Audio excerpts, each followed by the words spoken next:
Should our state charge a carbon fee to help the environment? Supporters say this will reduce pollution and promote clean energy. But opponents call this an energy tax and argue gas prices will go up, hurting consumers and workers. They're planning for job losses. That's troubling. A healthier environment means healthier lives for all. Initiative 1631 would charge the state's largest polluters $15 per metric ton of carbon emissions starting in 2020. The fee increases to $45 a ton by the year 2035. It's a smart step forward, and it is gradual. The billions raised would go towards a new green economy, but some businesses are seeing red. The numbers don't add up for me. Clearing the air on I-1631, next on City Inside Out.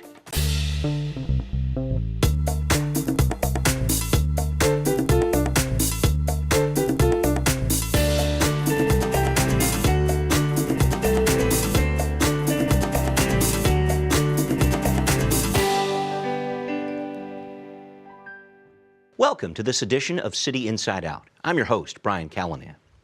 State Initiative 1631 would charge a fee for carbon pollution to help our environment. But how would that impact our economy? Unlike similar measures in the past, 1631 has a broad coalition of support from businesses, labor unions, low-income advocates, and communities of color.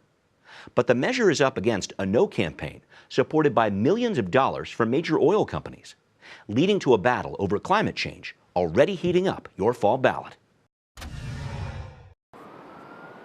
Surrounded by unhealthy air in Seattle during this year's fire season, Dr. Callan Fockele saw a clear message through the haze. A healthier environment means healthier lives for all. She's a member of Physicians for Social Responsibility, which supports what would be our nation's first fee for pollution via Initiative 1631. This is really personal for me. Dr. Fockele, who says her coal mining grandfather in Virginia died of black lung disease, has seen firsthand how carbon pollution can lead to strokes, heart attacks, and other major health problems. This is not something to scoff at. This is a big deal. In the year 2020, I-1631 would impose a fee of $15 per metric ton of carbon emissions, which analysts say would add about 14 cents to the cost of a gallon of gasoline. The fee would rise each year by $2 per ton of emissions, plus the rate of inflation until the year 2035. Along with investments in clean water, air, and energy, the measure would set aside $50 million to assist workers transitioning towards clean energy jobs.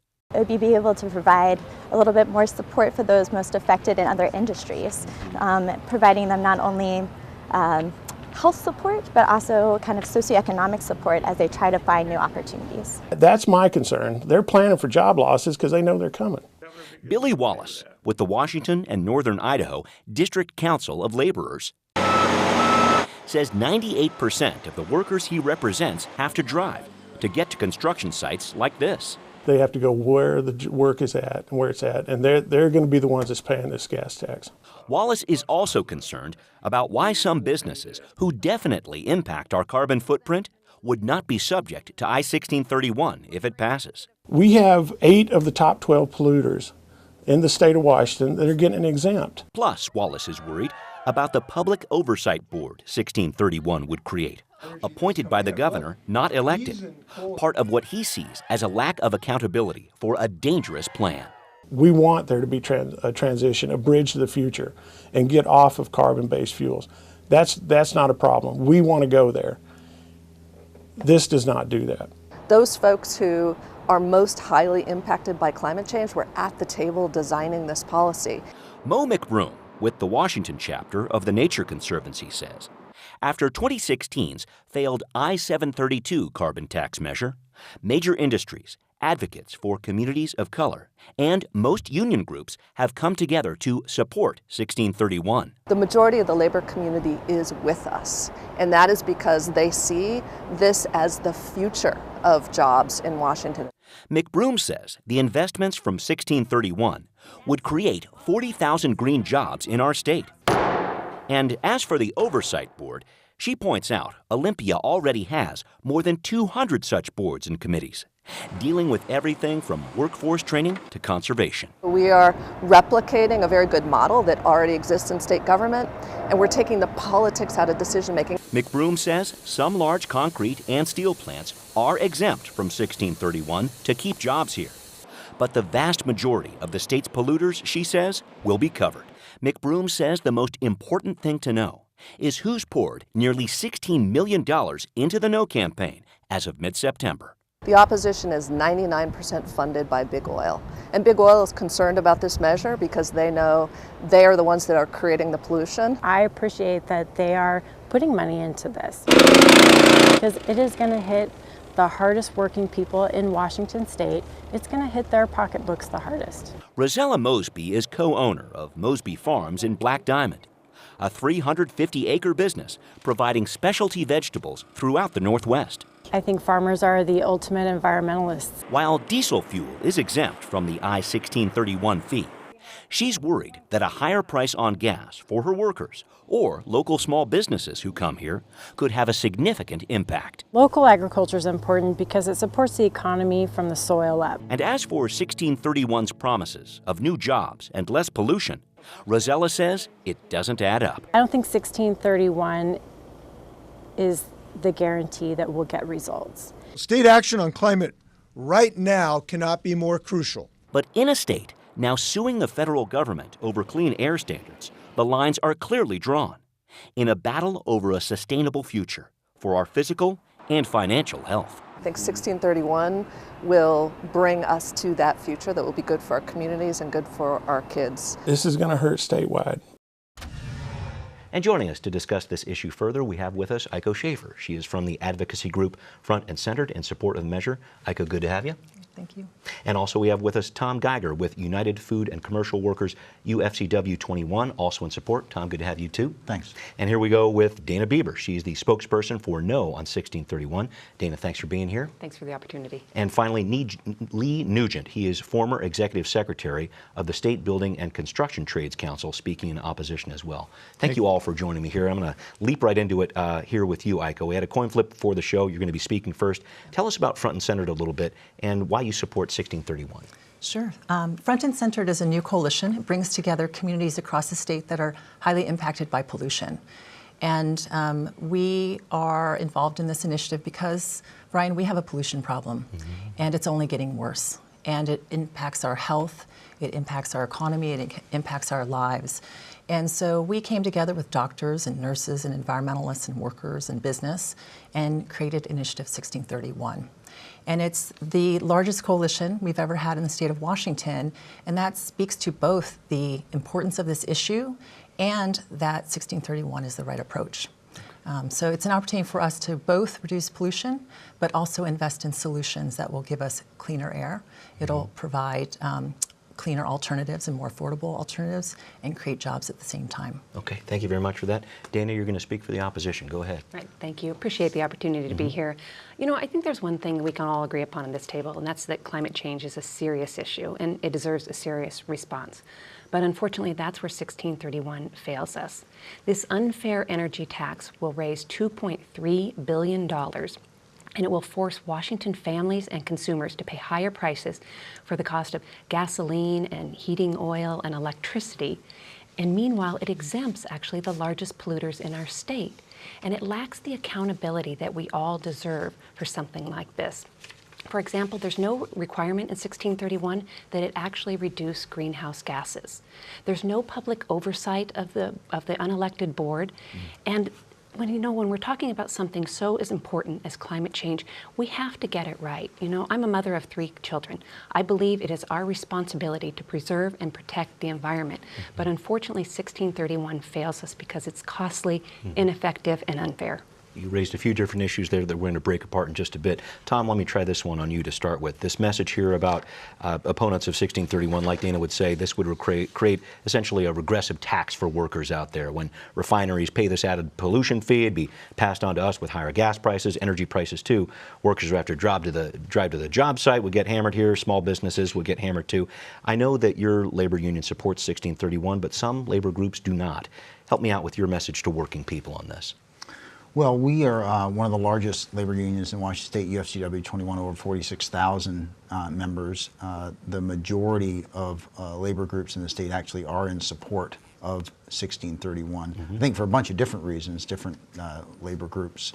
As far as the point that you raised, or really the question about how working people are going to be impacted, we're already being impacted, right? Working people care about clean air, they care about clean water, but as far as our dollars and cents go, you know, the way that the fee really works on this is puts the fee on the corporate polluters, the big oil polluters, and that's why they are spending $16 million to date to try to come in and essentially, I think, deny, deceive, delay this problem. You don't think it would get passed on to us at the pump, though, is the question. I think you should ask them. I mean, okay. The oil companies are some of the most profitable companies in America.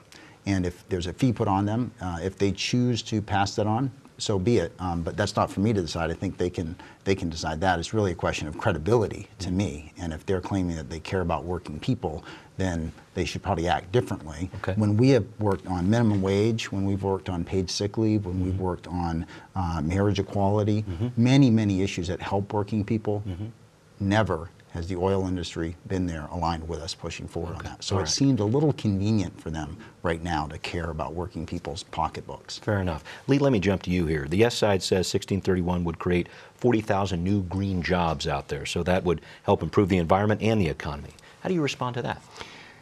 There's a lot of concerns about, first of all, the initiative only talks about and only focuses on the idea of job losses. There's no job creation idea.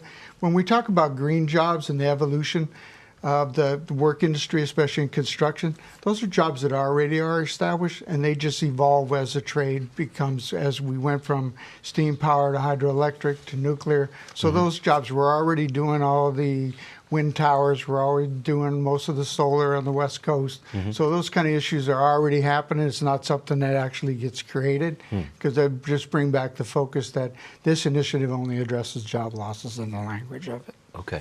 Let's try to pull this apart here if we can, Dana.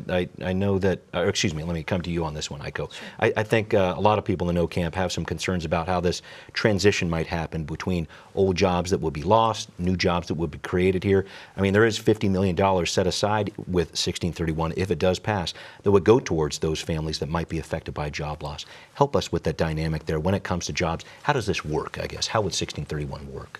Well, let's focus on that question first. Yeah. The policy 1631 has large corporate polluters pay a fee. Currently, they're paying nothing. And so this gives us the ability to have them be responsible for the pollution that they're creating in Washington State, the pollution that we are currently paying for as taxpayers. And in that, we're able to invest in cleaner choices for all of us. It means that I can have solar panels, we can drive electric vehicles, it means that we can put our kids in school buses that are cleaner, and through it our neighborhoods are better. When you look at the job question, there are more jobs that can be created through clean energy alternatives. The ability to have people who are hired to do weatherization, for people to maintain and create solar panels or wind turbines.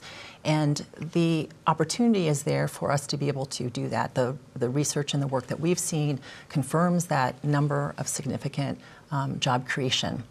In our policy, we have been able to focus on the jobs that we think we need in Washington for that transition. Steel, aluminum, concrete. We're going to need those workers to be able to build the things that it will take to transition to a clean energy economy. I will finally say, that's part of the exemption piece there. We're going to dive into that in a minute. Which we'll get to, but I think it's important to note that workers were part of writing this policy. Labor unions, their members were part of creating 1631. Again, when you look at who we are in supporting it, it's workers, it's families, it's communities, and the opponents are largely big oil. Dan, I guess we should jump into it. Major oil companies, you heard it here. BP, Phillips, they're supplying 99+% of the funding for the No campaign, over $16 million as of mid-September. Your opponents would say that out-of-state big oil companies are having way too much influence here. How do you respond to that? Well, they're only part of our coalition. You have to remember, we have a coalition that represents over 100,000 Washington families and small businesses and consumers, farmers, working families have all come together to urge a no vote on 1631. The money, though, is coming from the big oil, I think, is the concern here. It is, but it doesn't really matter who's funding the campaign from either side. What really matters to voters when you talk about the money is the money that it'll cost our families. Again, the yes side has already been on the record to acknowledge that, in fact, gasoline prices will go up by 14 cents a gallon in the first year alone. It's important to remember that this energy tax goes up each and every year, and there's no set cap on it. And it's not just the cost of gasoline, it's other basic necessities that we need. Electricity, natural gas. These are the basic necessities that we need. And this unfair energy tax is regressive, as you mentioned at the top of the show. It impacts those who can least afford it. And it begs the question, well, what do we get for all these increased costs? I mean, hundreds of millions of dollars in utility costs. What do we get?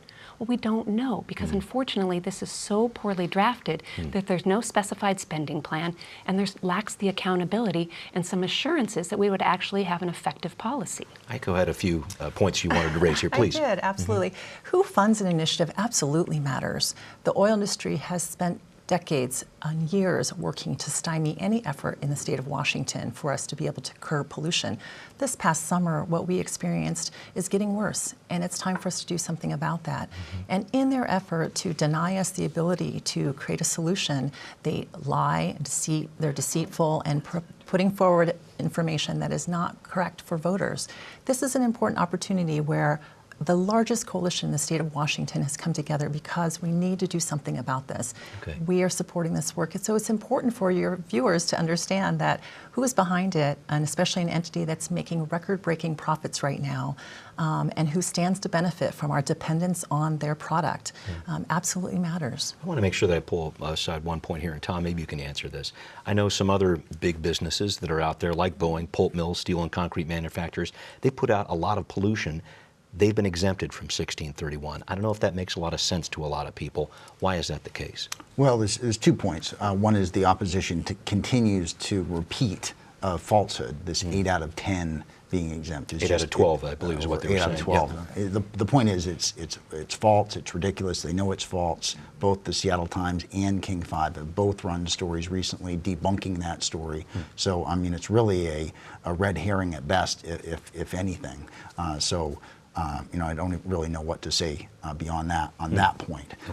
As far as those industries that are exempt, to hit that point head on, again, to repeat Aiko's point from earlier, when we're transitioning from essentially a dirty fossil fuel economy to a cleaner, less fossil fuel economy, we have to transition that. So we are going to need steel, we're going to need concrete, we're going to need aluminum when we make that transition. The question is, where are we going to get it?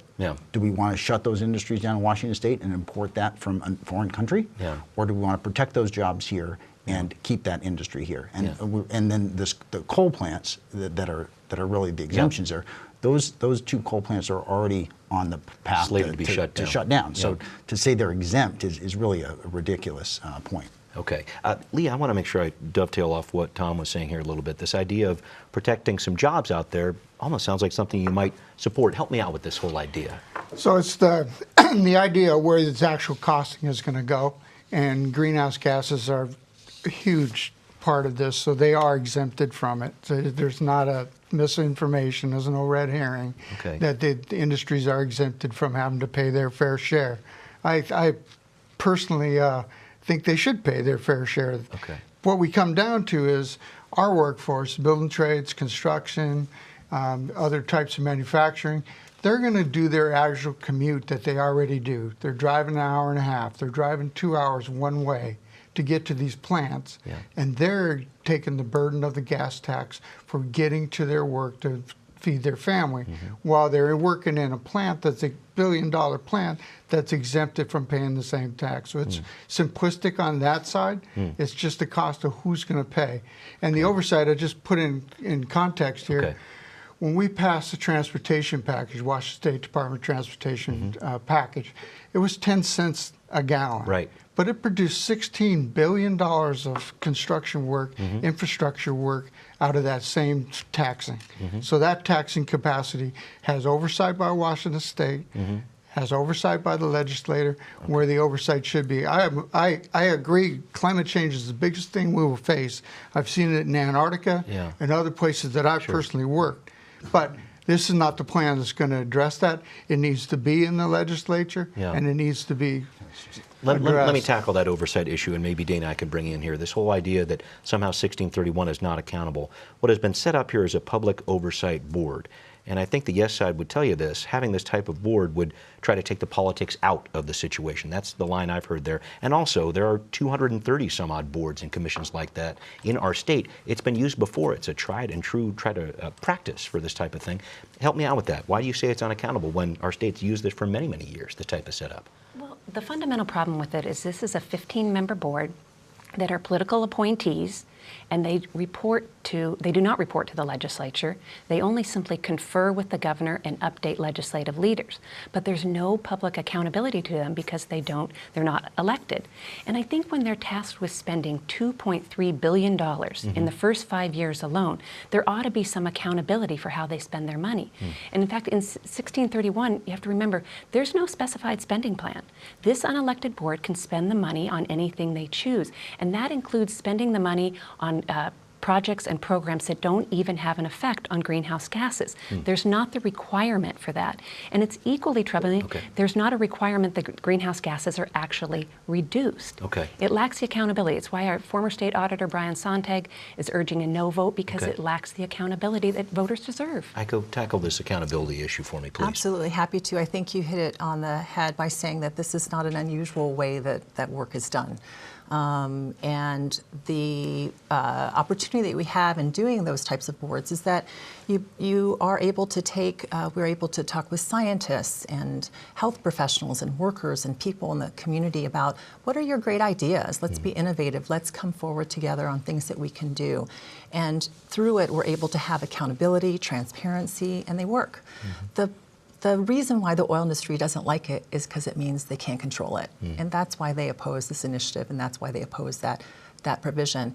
We are a place where we can bring forward a lot of great ideas, and that's what this is going to take, and the board allows us to be able to do that. The legislature still has the power of the purse, and will be able to act as our representatives around the funding, but this gives the public an ability to be able to have a stronger voice when currently they don't, and we'll be able to move through the chokehold that the oil industry has on the legislative process. Let me throw one back at you if I can here. Our state voted down a carbon tax in 2016, Initiative 732. The environmental communities, I know at that point, were divided. Community of color were not on board, but this time is really different from what I've seen. Yes, on 1631, got 10 unions on board, the majority of the unions, tribes, low-income advocates, businesses there.